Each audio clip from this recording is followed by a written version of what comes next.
snm in ay suurto geliso in ay dalkan xorayso oo haddana markiiba ay nabadayso intii iska soo horjeeday ama bulshada qaybaheedii iska soo horjeeday qabaa'ilka qaarna ay snm taageerayeen qaarna ay nidaamkii siyaad barre la dagaalamayey taageerayeen inay markiiba haddana heshiisiiso inay markiiba haddana qadiyad ka dhaxaysa u abuurto oo ay qadiyaddaasina noqoto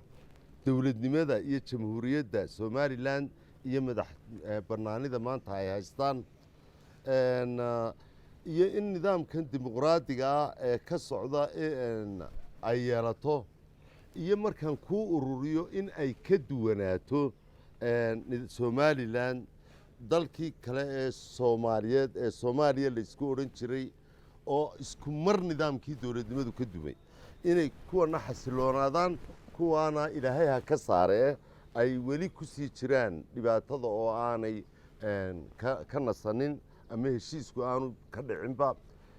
ma aha in labada dad kala wanaagsan yihin ma aha in labada dhaqan kala fiican yihin ma aha xikmad kaloo weyn ee waa snm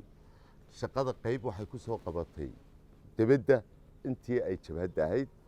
qaybna waxay qabatay isla markiiba waana qaybta hore ee lasoo qabtay ta u fududaysay inay markiiba halkan ka qabato kow intii ay xaggaa joogtay snm waxay ku dhaqmaysay nidaam dimuqraadiyada oo qof xukunka iska haysan karayey ma jirin ama doonayeyba inuu haysto waxa weeye nidaam bay lahayd isku doortaan 4-5 baa isbedelayey oo wakhtigeeda marka la gaadho ay 5 madax guddoomiye yeelatay oo guddoomiye uu 2 goor la dooranayo kow beelaha somalilan wada dega snm maadaama beesha dhexe ay u badnayd beelaha kale masalan bariga oo kale waxaa belligubad la yimi oo wadahadalle heshiisa la galay garaad cabdiqani iyo wafdi uu wato oo heshiisyo nabadeed oo xaggaa ka soo dhacay baa jira beeraha galbeedka qayb ka mid ah oo masalan qaybta shishe ee gobolka selel u badan degan qaybtaa gobolka selel deegaan ahaan joogta oo inkastoo wada joogaan oo wada degan yihiin qayb ka mid a iyaduna heshiiska horey ugu sii jirtay qaybta weyn ayaan ballantaa weli markaa aan gelin marka aan koobo 15 february waa bil gudaheed waxay snm ku qabatay berbera shirweynihii nabadeed ee ugu horreeyey 15 february 1991 shirkaa waxaa isugu yimi ergooyin kooban oo ka kala yimi boorame ceerigaabo laascaanood hargeysa iyo burco shirkaasi wuxuu socday ayaamo waana shirka lagu go'aamiyey labada qodob ee muhiimka ah qodobka koowaad in bil kadib la isugu yimaado shirweyne lagu qabto burco oo aaya ka talina qodobka labaad oo ah in laga tashado mustaqbalka dhulkii ingiriisku gumaysan jiray ee loo yaqaanay gobollada waqooyiga ama maxmiyadda ingiriiska ka xoroobay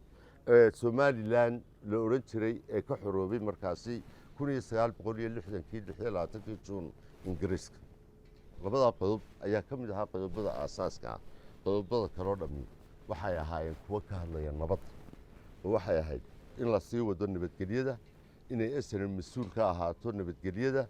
guud in beel waliba deegaanka ay joogto iyadu nabadda mas-uul ka tahay markaad intaa ka timaaddo waxaa dhacay shirkii haddana burco shirka burco ka hor waxaa la yidhi beel walayba ergadiinna halkan fadhidaa isku noqdo oo deegaankiinni taga oo soo shira oo waxaa shirka burco la imanaysaan idinkoo xora la kaale snm dimuqraadiyaddeeda waxaa adhax u ahayd iyo hoggaanka snm ba cabdiraxmaan axmed cali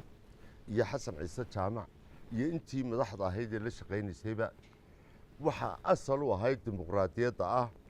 in ay snm fuliso oo ay ixtiraamto ra'yiga inta badan sidaa awgeed snm may fadhisanin halkaa oo may odhan annagaa dadka mustaqbalka u go'aaminayna waxay tidhi dadku mustaqbalkoodii aayahooda go-aan ha ka gaadhaan annaguna waanu ansixinaynaa waanu fulinaynaa inta laisdheeryahay waa intaas markaan si kooban u idhaahdo aslam maamulkii ay qabatay iyo dagaalkii ay gashay wixii ay doonaysay ma gaadhay weli maya wixii ay doonaysay way gaadhay boqolkiiba 60 in ka badan marka loo eego qadiyad ahaan waayo nidaamkii maxamed siyaad barre ee dadka dhibay wuu ka baxay meesha way gaadhay oo way gaadhay boqolkiiba 60 in ka badan maadaama khaladkii 60kii dhacay la saxay oo ay dowladnimadii taam iyo gooni u noqotay somalilan laakiin boqolkiiba 40 ka hadhay weli waa qabyo oo waa noloshii dadka wixii iska beddelayey iyo dowladnimada adkaynteedii iyo isu keenidda dadkii min daraf ilaa daraf waxaan iyo hirgelinta mabaadi'da asaaska u ah distoorka iyo nidaamka ummaddu ay ku heshiisay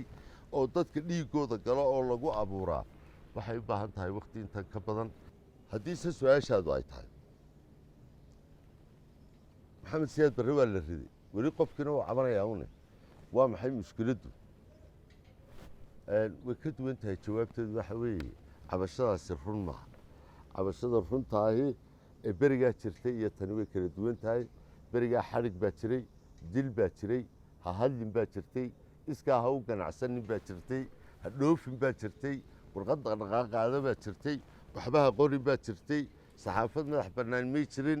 waxba ha hadlin baa jirtay lacag doolara adugu ha haysan baa jirtay lacag kale oo aad gaar u yeelatay ayay jirin baa jirtay weliba sidaasoy tahay aan marmarka qaar qabaa'ilku hay kala socnaadaan baa jirtay maanta wixii o dhan ma jiraan xor baa tahay waad hadlaysaa xor baa tahay waad qoraysaa xor baa tahay waad ganacsanaysaa xor baa tahay waad dhoofaysaa xor baa tahay waad tartamaysaa xor baa tahay waad helaysaa doorasho xor baa tahay waa lagaa helayaa doorasho marka labada cabasho isku mid maaha